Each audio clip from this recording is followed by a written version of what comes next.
Friends, ஜப்பான்ல இருக்கிற ஒரு காடு உள்ள போக என்னமோ ஈஸியா தான் இருக்கும், ஆனா வெளியே வரவே முடியாதுன்னு சொல்றாங்க.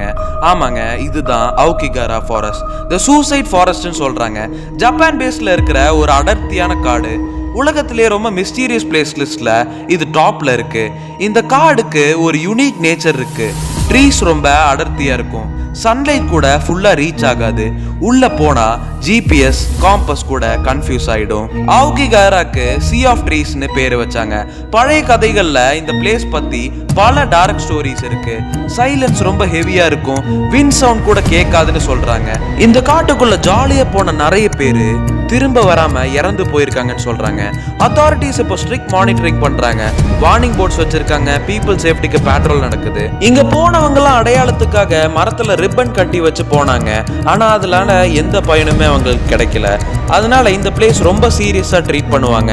ஸோ அவுகிகாரா ஃபாரஸ்ட் ஜஸ்ட் ஒரு ஃபாரஸ்டா இல்ல மனசோட டார்க்னஸ் ரிஃப்ளெக்ட் ஆகிற ஒரு பிளேஸா? இந்த மிஸ்ட்ரி இன்னும் ஃபுல்லி புரியல. இந்த மாதிரி வீடியோஸ் வேணும்னா நம்ம சேனலை சப்ஸ்கிரைப் பண்ணுங்க. நெக்ஸ்ட் வீடியோல ஒரு டார்க்கான மிஸ்ட்ரியோட சந்திக்கலாம்.